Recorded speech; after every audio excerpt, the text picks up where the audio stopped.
नमस्कार साथियों, मैं आपका ध्यान आज एक ऐसे मुद्दे की ओर ले जाना चाहूंगा जिससे पूरा देश प्रभावित होता है। पेट्रोल डीजल के प्राइसेस, ये हमारे रोजमर्रा के जीवन में इस्तेमाल होने वाली चीजें हैं। इनसे हमारा रोज का ट्रांसपोर्ट भी प्रभावित होता है और इसके साथ साथ लोकल ट्रांसपोर्ट के कारण सब्जियां भी महंगी होती है, बहुत सारे पदार्थ भी महंगे होते हैं, बहुत सारे ट्रांसपोर्टेशन से रिलेटेड जितने काम होते हैं उन सब में इफेक्ट पड़ता है अगर पेट्रोल और डीजल के प्राइसेस बढ़ते जाते हैं। आज हमारे देश में लगभग 100 के आंकड़े को छू चुका है पेट्रोल और डीजल। इसका कारण क्या है, इसके पीछे भी हमें जाना बहुत जरूरी है। एक बार 2014 में जाते हैं। 2014 में $109 प्रति बैरल में हमें क्रूड ऑयल मिलता था, जिससे कि पेट्रोल बनता है। आज उस क्रूड ऑयल का प्राइस है $58 प्रति बैरल, लगभग आधे पर आकर क्रूड ऑयल खड़ा है। और इसी के मुकाबले 2014 में पेट्रोल और डीजल के प्राइसेस लगभग 60-65 रुपए के आसपास रहते थे, पर आज वो 100 के पास पहुंच गए। ऐसा क्या हुआ है कि पेट्रोल और डीजल के प्राइसेस कम होने के बजाय क्रूड ऑयल आधे रेट पे मिलने के बाद वो लगभग डबल पर जाके खड़ा हो रहा है।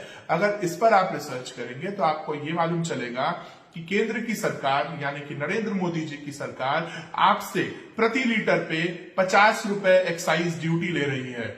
और आज ले रही है ये बात नहीं है, ये लगभग 7 सालों से आपसे एक्साइज ड्यूटी ले रही है।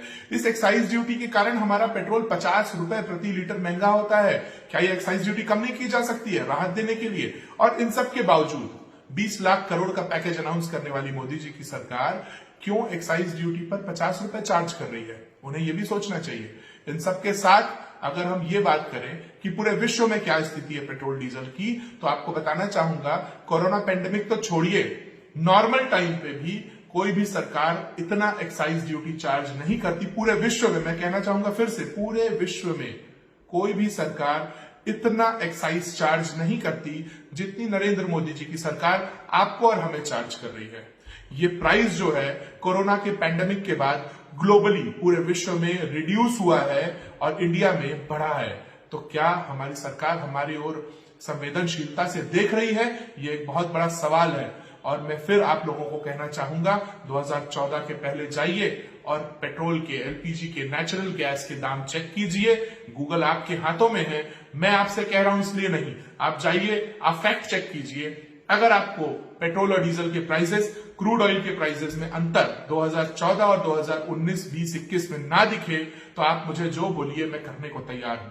भारतीय युवा कांग्रेस की तरफ से मैं आपसे निवेदन करना चाहता हूं, पेट्रोल डीजल के प्राइसेस के खिलाफ आवाज उठाइए, सड़कों पर आइए, सोशल मीडिया के प्लेटफॉर्म्स पर आइए और नरेंद्र मोदी जी की सरकार को कहिए 50 रुपए प्रति लीटर हम एक्साइज ड्यूटी नहीं देंगे। जब ग्लोबली प्राइस रिड्यूस हुआ है, हमारे देश में भी होना चाहिए। हमें राहत चाहिए, हमें पेट्रोल डीजल के प्राइस, नेचुरल गैस के प्राइस, एलपीजी के प्राइस में राहत चाहिए। इन मुद्दों की ओर केंद्र सरकार का ध्यान आकर्षित करना बहुत जरूरी है। हमारे सांसद हाईबी एडन जी ने भी लोकसभा के अंदर इस पे ध्यान आकर्षित किया है। हम सबका फर्ज बनता है कि लोकसभा यानी सदन के बाहर हम लोग एक कांग्रेसी होने के नाते इस बात को जनता तक लेकर के जाएं। बहुत बहुत धन्यवाद। जय हिंद।